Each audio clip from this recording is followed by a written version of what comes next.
Bienvenue dans Talk Afrique sur Média TV Afrique. Merci d'être avec nous pour ce nouveau numéro au menu. La zone de libre-échange continentale africaine dont les actes ont eu lieu en mars dernier à Kigali, au Rwanda, en marge de la 10e session extraordinaire des dirigeants africains au Rwanda. Le 24 mai dernier, Dakar, la capitale sénégalaise, a abrité la 11e session ou réunion du forum de négociations sur la ZLEC avec comme objectif finaliser les textes juridiques qui seront présentés aux chefs d'État et de gouvernement lors du sommet de juillet prochain en Mauritanie. Le protocole d'accord portant création étant signé, il faut alors maintenant un délai de 180 jours, c'est-à-dire d'ici à septembre prochain pour qu'il entre en vigueur, le temps de permettre aux autres pays africains qui n'ont pas encore signé de ratifier dans les textes nationaux. La ZLEC devrait en effet permettre aux échanges interafricains de connaître une progression de 16 à 60%. Mais faudrait-il que les obstacles juridiques soient levés, mais aussi soit des mécanismes d'harmonisation pour lever certaines disparités dans les économies africaines. Pour en parler, nous avons le plaisir de recevoir sur ce plateau Meissa Babou, enseignant-chercheur en économie à l'Université Cheikh Anta Diop Dakar. Merci d'être avec nous. Merci Ibrahim. Avec nous également sur ce plateau, El Hadji Alioune Diouf, professeur, enseignant-chercheur en économie internationale, intégration économique, droit de la concurrence. Vous avez également été directeur du commerce intérieur du Sénégal. Merci d'avoir accepté notre invitation et bienvenue. Je vous en prie, M. Diallo. Je vous souhaite un excellent Ramadan à vous, à tout le personnel de Média TV et surtout à tous les téléspectateurs qui nous regardent. Merci Alioune Diouf. On va commencer par vous, la zone de libre-échange continentale africaine qui suscite de nombreux espoirs, notamment de voir l'intégration économique devenir une réalité sur le continent, mais il y a bien des préalables. Absolument. Vous savez, tout Africain serait d'accord qu'il y ait un marché unique en Afrique, parce que le marché intérieur africain est un marché pertinent. Mais depuis des années, nous cherchons la voie. Nous n'avons pas réussi jusqu'ici. L'Afrique est toujours western oriented. L'Afrique ne commerce pas essentiellement avec elle-même, bien qu'elle ait un marché intérieur très puissant.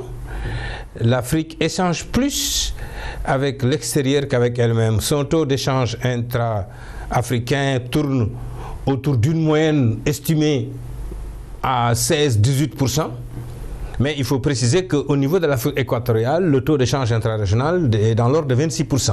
Tandis qu'en Afrique de l'Est, le taux d'échange intra-régional, malgré par exemple l'UEMOA, où c'est à 15%, mais au niveau de la CEDEAO, on est à 11% encore.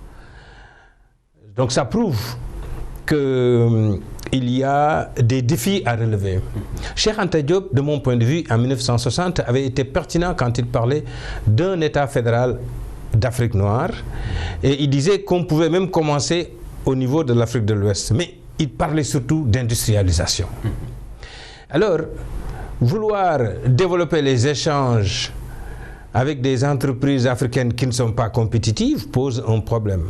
Croire que le marché intérieur africain serait peut-être certainement un marché où les entreprises africaines occuperaient une place de choix, c'est de mon point de vue aussi se tromper. Mais quels sont les préalables fondamentaux à satisfaire d'abord pour impulser cette dynamique tant attendue par les dirigeants africains?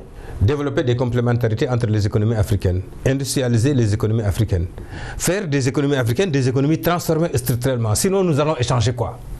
Si vous ne produisez pas des produits manufacturés essentiels, si vous ne transformez pas essentiellement, structurellement votre économie, qu'est-ce que vous allez changer?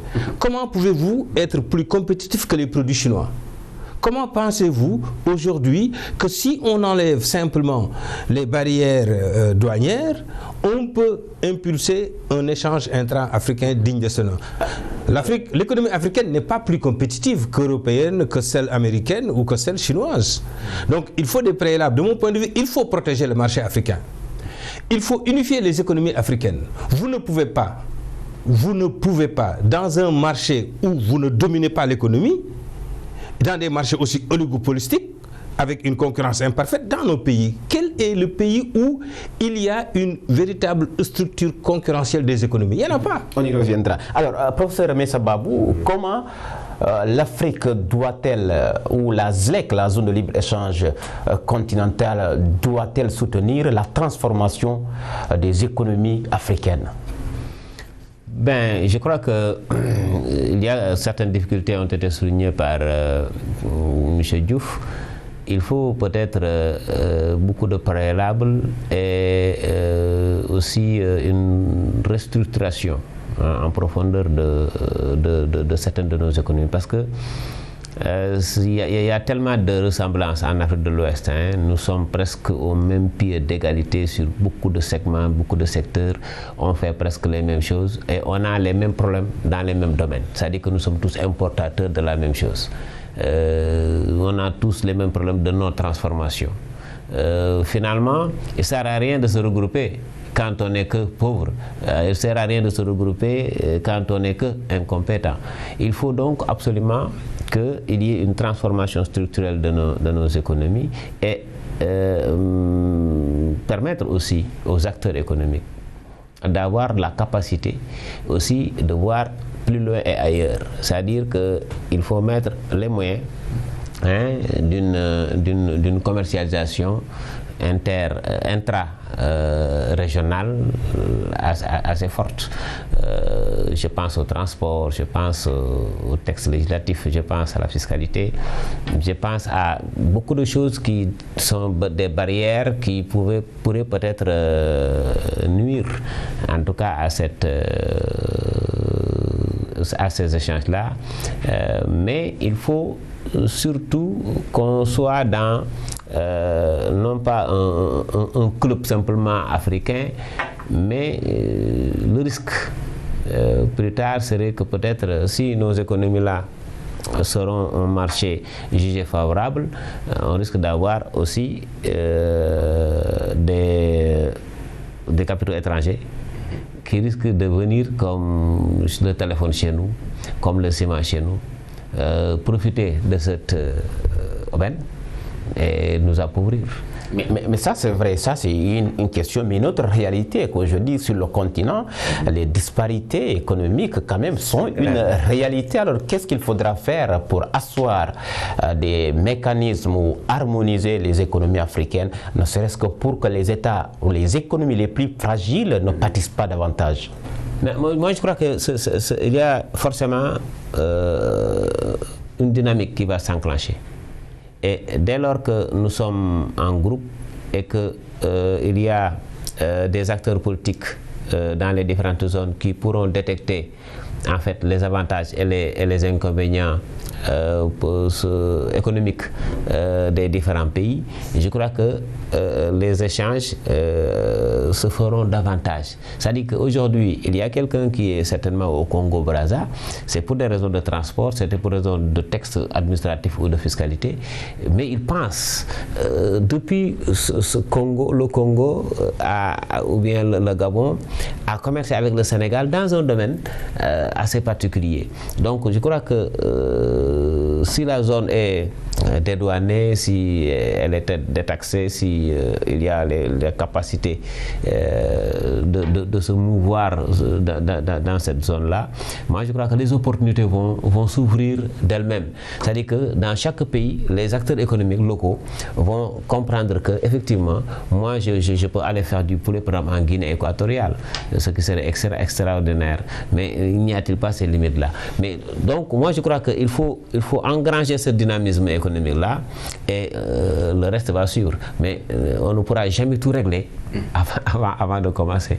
Il faut absolument un point de départ et que maintenant on fait des corrections petit à petit avec des lois, comme ça se fait avec l'Union européenne qui n'a pas encore fini de corriger souvent ces quelques problèmes. Alors, M. Babou qui prend ou qui cite à titre d'exemple l'Union européenne, est-ce qu'aujourd'hui on peut imaginer ces cas de figure, les pays d'Europe de l'Est, centrale qui ont rejoint l'Union européenne, est-ce qu'on peut imaginer que les pays ou les moteurs considérés comme les moteurs ici en Afrique puissent tirer les économies les plus fragiles vers le haut au nom du principe de la solidarité? À moins qu'on ait à l'esprit ce qu'est vraiment l'intégration européenne. L'esprit de l'intégration européenne. Regardez, avant le traité de Rome de 1957, il y a eu ce qu'on appelle la communauté européenne du charbon et de l'acier en 1952. Qu'est-ce que l'Europe a commencé par faire? L'Europe a commencé par déterminer une priorité. Cela me semble extrêmement important. Dans les programmes et dans les schémas de développement, il faut toujours une priorité. C'est quoi une priorité? Quel est l'élément, quel est le moteur qui va entraîner le reste? L'Europe a commencé par dire communauté européenne du charbon et de l'acier. Pourquoi le charbon? Parce que c'est l'énergie. Il faut rendre l'énergie moins chère et disponible pour tout le monde. Et quoi? L'acier. Pourquoi l'acier? Parce que l'acier, c'est l'outil qui permet de fabriquer, c'est la matière qui permet de faire les outils. Si vous voulez avoir des machines, si vous voulez développer l'agriculture, il faut avoir des machines, il faut des voitures, il faut des avions, il faut des bateaux. Et ça, c'est l'acier. Voilà la priorité des deux choses. Priorité. Les Africains veulent avoir 10 priorités et ils veulent compter sur les étrangers pour le financer. Non, ça ne me semble pas sensé. On a eu en 91 le traité d'Abuja. En 80, on avait le plan de Lagos avec Adebayo Adedeji qui est parti il y a quelques mois là. Après, on a eu en 91 le plan de Lagos qui ambitionnait de créer une communauté économique africaine avec 6 étapes bien ficelées. Mais qu'est-ce qu'on disait? Il faut d'abord l'existant. Aujourd'hui, quelle est la réalité des communautés économiques en Afrique? C'est ce qu'on appelle le bol de spaghetti des communautés économiques africaines. Tellement les expériences d'intégration se sont enchevêtrées en Afrique. Vous avez des pays qui ont atteint le niveau de l'union douanière depuis très longtemps. Vous avez des pays qui ont atteint le niveau de l'union économique depuis très longtemps, qui ont fait des avancées. Comme l'UEMOA, on est à un niveau de l'union économique. La SACU, c'est le Sud-Afrique. Ils sont union douanière depuis 1910. 1910. Vous avez le EAC, l'Afrique équatoriale, qui est aujourd'hui avec le Rwanda et le Burundi qui sont ajoutés au Kenya, Namibie et au Kenya, Tanzanie et Ouganda, qui va même vers une union monétaire. Et vous avez aussi la dernière des expériences d'intégration, la trilatérale, qui regroupe la SADC, le COMESA et le EAC, l'expérience de l'Afrique, 26 pays. Vous voulez dire maintenant, on va vers une zone de libre-échange. Qu'est-ce que c'est qu'une zone de libre-échange? C'est l'étape, c'est presque la première étape dans l'intégration. Et des pays qui ont déjà atteint des étapes, la 5e ou la 6e ou même la dernière étape comme l'UEMOA, parce que nous avons déjà réalisé l'union monétaire depuis longtemps. Vous voulez dire que bon, à ces pays, vous renoncez à vos tarifs extérieurs comment? Non, mais pas renoncer. Est-ce que la ZEC ne doit pas s'appuyer sur les avantages dans les communautés économiques régionales? Ce qu'elle ne fait pas, c'est justement pourquoi je le dis. Elle devait rester au niveau au minimum d'union douanière. C'est ça qui est pertinent d'ailleurs. Si vous voulez vous industrialiser, il faut avoir un tarif extérieur commun qui protège vos industries. Vous ne pouvez pas, aucun pays ne s'est développé sur la base d'une zone de libre-échange. Ce n'est pas pertinent. Vous ne voyez pas, aucun pays dans le monde ne s'est développé ainsi. Aucun pays. Alors, donc, il ne faut pas qu'on vienne jusque-là. Vous savez, ce qui est étonnant, tout ce qui a échoué au niveau multilatéral, comme l'accord sur l'investissement, l'AMI, le fameux AMI de 1999, c'est ça qu'on veut nous faire nous accepter. Qui veut nous faire accepter ça? Qui veut nous faire accepter ceux qui ont intérêt à ce que l'Afrique aille vers le démantèlement de ces secteurs-là, la libéralisation du commerce des marchandises, la libéralisation du commerce des services, des droits de la propriété intellectuelle. Ce qu'on ne peut pas avoir au niveau multilatéral, on veut maintenant nous l'imposer. Et c'est ça qui est inacceptable. Un accord sur la libre concurrence, le droit de la concurrence en Afrique, c'est inacceptable. Parce que depuis 2004, on l'a abandonné au niveau multilatéral. On discutait au niveau de l'OMC d'un droit de la concurrence au niveau mondial. Mais on s'est rendu compte que ce n'est pas possible. C'est inacceptable. Vous voulez que ce que les pays développés refusent de faire chez eux, on veut l'imposer aux pays africains. On veut pousser les pays africains à faire ça. Mais c'est inacceptable.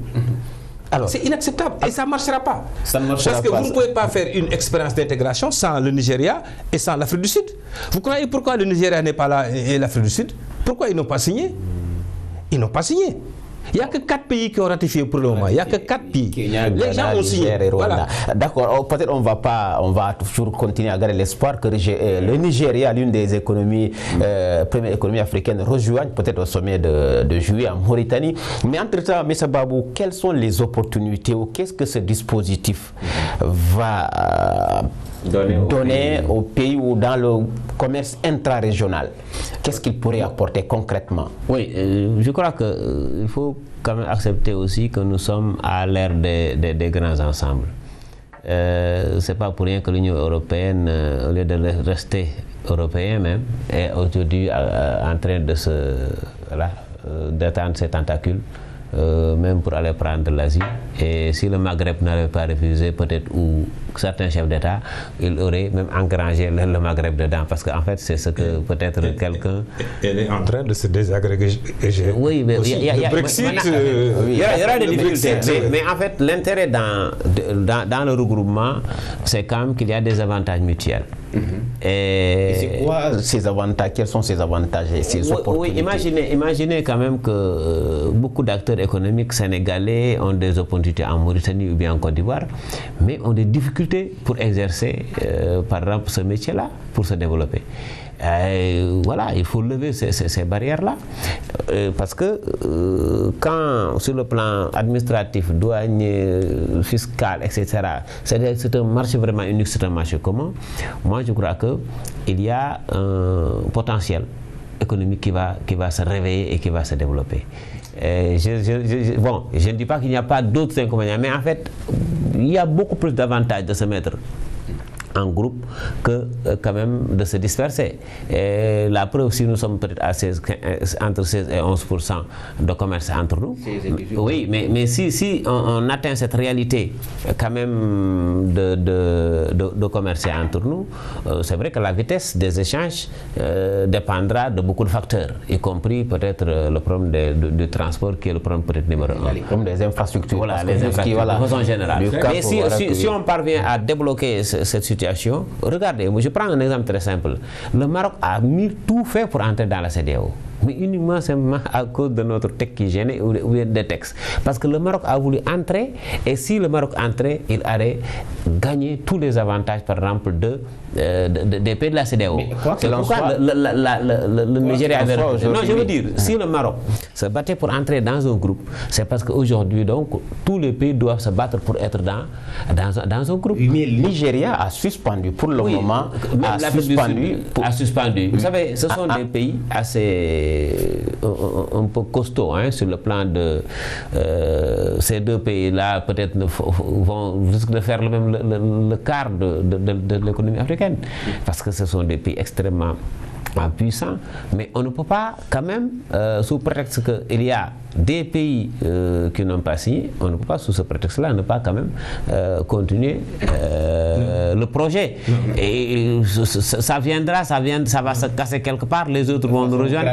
Mais moi je suis pour quand même la mise en place de cette zone, en tout cas d'échange économique entre Africains, parce que les acteurs économiques sénégalais qui vont au Maroc, imaginez ce qu'il serait devenu le niveau de ces échanges-là si on avait banni l'ensemble des barrières et si le transport entre le Maroc et le Sénégal était encore beaucoup plus favorable. Mais ce serait extrêmement favorable aussi bien pour l'économie marocaine que pour l'économie sénégalaise. Alors, Aliou Diouf, au-delà même de la mise en place de la zone de libre-échange continentale, quels sont véritablement les défis à relever pour parvenir à ce que M. Babou est en train d'avancer? Non, il ne faut pas vous tromper. Il faut d'abord connaître quel est l'état de la réalité économique africaine. Vous parlez d'échange entre le Sénégal et la Mauritanie était dans la CEDEAO, elle est sortie, mais elle a signé aujourd'hui un accord de libre-échange avec la CEDEAO. Et elle va revenir dans la CEDEAO. Même la question du Maroc, si, elle va revenir. Elle a déjà une zone de libre-échange avec la CEDEAO. Mais les défis... Voilà les défis. Les défis pour moi, dans les zones de l'Afrique de l'Ouest, dans les zones de l'Afrique centrale, au niveau de la CEMAC, dans les zones de l'Afrique australe, de l'Afrique équatoriale, l'intégration est déjà très avancée. Le taux d'échange intra-régional au niveau de l'Afrique de l'Est est de 26%. Attention, il n'y a pas de barrière tarifaire qui bloque le commerce intra-africain. Ce n'est pas des questions de barrières tarifaires. C'est des questions de structure de l'économie. Il y a des barrières, par exemple, si vous prenez les deux zones-là, CEMAC et CEDEAO, il faut aller... Moi je dis, ce n'est pas des barrières tarifaires.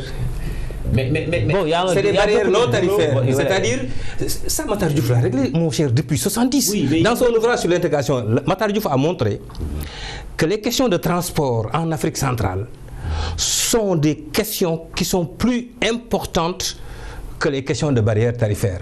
Que le véritable obstacle aux échanges dans ces zones-là, c'est essentiellement l'état des infrastructures et le manque de possibilités. D'autres professeurs l'ont montré. Ce n'est pas une question de libéralisation qui fait développer les échanges. Il faut absolument réaliser ces infrastructures d'économie complémentaire. Vous avez des industries légères partout dans les pays africains. Pourquoi voulez-vous qu'on échange des savons, des palmolives, des Colgate, Il y a un problème de productivité, de compétitivité qui va se poser avec... Il faut unifier les économies africaines. Il faut commencer par créer des champions en Afrique de l'Ouest, en Afrique centrale et ailleurs. Et on l'a commencé en Afrique de l'Ouest. Regardez le texte de la CEDEAO. Pourquoi la CEDEAO corrige le texte de l'UEMOA et met un texte à 35% en disant pour tout ce qui est produit ayant un effet, un potentiel de développement important pour l'Afrique, on met un droit de douane plus important à 35%, on le protège. Parce qu'il en est ainsi partout dans le monde. Les industries naissantes doivent être protégées. Vous regardez, prenez des domaines, je vous l'ai dit ici, regardez l'oléagineux. Le Sénégal et la Côte d'Ivoire ont eu des problèmes sur l'huile. Regardez le Sénégal aujourd'hui qui est dans l'huile d'arachide et qui veut justement empêcher les autres huiles de venir. Ça va être un problème. Mais la Côte d'Ivoire est dans l'huile de palme, qui est beaucoup moins chère que l'huile d'arachide. Si vous dites ouvrez les frontières, le Sénégal ne vend plus son huile d'arachide. Donc la solution, ce n'est pas l'ouverture. La solution, c'est d'administrer le commerce, de trouver des règles qui puissent permettre qu'on fusionne nos économies. Sur l'oléagineux, on n'a qu'à créer une société oléagineuse de l'Afrique de l'Ouest qui va commercialiser l'huile de Côte d'Ivoire, l'huile de palme, l'huile d'arachide du Sénégal et l'huile de coton, par exemple. Voilà des schémas. C'est ça qui fait avancer l'intégration. Parce que c'est ça que l'Europe a fait. S'il vous plaît. C'est ça qui est important. C'est-à-dire arriver à trouver structurellement les moyens d'avoir des industries qui peuvent tenir la concurrence. Concurrencer les autres industries européennes. Oui, mais ça va vous. C'est vrai qu'on a développé depuis longtemps les avantages comparatifs quand un pays est fort dans un domaine, etc. Mais je crois que ce qui est important aujourd'hui, c'est, vous l'avez dit, c'est qu'on puisse créer quand même des champions. Deuxièmement, c'est créer une réglementation administrative et qui puisse protéger en tout cas l'existant. Dans bien des domaines, le sucre sénégalais, peut-être l'huile ivoirienne, je ne sais pas. Mais il faut des textes qui nous protègent. Dans une zone où maintenant, les quelques acteurs économiques que nous avons vont se mouvoir. C'est-à-dire que quand je parle c'est pas seulement la liberté en fait. Notre donne également la menace externe parce qu'il y a des gouvernants africains qui ont signé des accords externes, l'accord de partenariat économique. Là, ça ne passera pas parce que de toute façon, là, on ne pourra pas les appeler, il faut les abandonner. Parce que là, on est en train peut-être de chercher une solution aux APE. C'est pas encore opérationnel. Non, c'est pas opérationnel. Je crois qu'ils n'ont pas ratifié. Beaucoup de pays n'ont pas ratifié. Ils avaient signé, en fait, il y avait un protocole, on était en train encore de discuter. Mais les pays comme le Sénégal et tout, aucun pays, je crois, n'a ratifié. On est des PMA, si. Oui, non, les pays n'ont pas, les APE. Non, à ma connaissance, les pays, il y avait, le principe était là. Il n'y a que le Nigeria qui a dit non, mais tous les autres ont dit oui, ça n'a pas de problème. Pour ratifier, ce n'est pas un problème. Ils n'ont pas encore ratifié. On n'a pas encore ratifié, mais ils l'ont déjà signé. Je crois que quand ce sera la ZLEC, attention, la ZLEC, ce sera la ZLEC. C'est soit on est in, soit pas un nouvel espace qui va bénéficier un nouvel espace d'opportunité pour l'Union européenne. Ça dépendra des textes qu'on mettra. On sera in ou out. Alors très rapidement, est-ce que ce ne sera pas un nouvel... ne peut pas se mettre en place maintenant.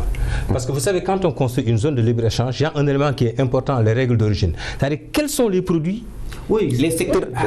Et ça, comment tu vas le faire? Non, c'est une phase de réflexion. Oui, déjà, la réflexion est en cours à Dakar qui a pris cette rencontre. En fait, les gains aujourd'hui, c'est qu'on a réfléchi. On a donné un nom. On a un espace. On a fait une réunion à Dakar récemment pour quand même une mise en route actuellement, une mise en œuvre. Mais si. Déjà, Je crois que si le processus là n'est pas arrêté, dans 3 ans, dans 3 ans, 4 ans, au moins les premières... Mais le délai de ratification, c'est dans un délai de 180 jours d'ici à septembre. Non, je ne dis pas ratifier, mais je dis la mise en œuvre effective en fait d'une bonne zone, tout ce que cela demande comme article, comme sur le plan administratif, des réunions sur le truc tarifaire, etc. Je dis, on aura 2-3 ans de travail, on aura en fait, par rapport à un benchmarking, on connaît l'Europe, on connaît tous les textes qui sont là-bas. Je crois qu'il sera un peu plus facile. Aliou Diouf qui me semble ne pas être d'accord, certainement on reviendra sur tout cela dans un autre cadre. Nous sommes arrivés au terme de cette émission Talk Afrique qui avait l'honneur et le plaisir de recevoir Messa Babou, enseignant-chercheur en économie à l'université Cheikh Anta Diop de Dakar. Avec nous également le professeur El Hadji Alioune Diouf, enseignant-chercheur en économie internationale, intégration économique, droit de la concurrence, mais également il a été directeur du commerce intérieur du Sénégal. Merci messieurs donc. Merci également à vous d'avoir été de notre grand merci aux équipes techniques et rédactionnelles. Le rendez-vous est pris pour le prochain numéro de cette émission. Vous pouvez la retrouver sur le site internet de Médian TV Afrique.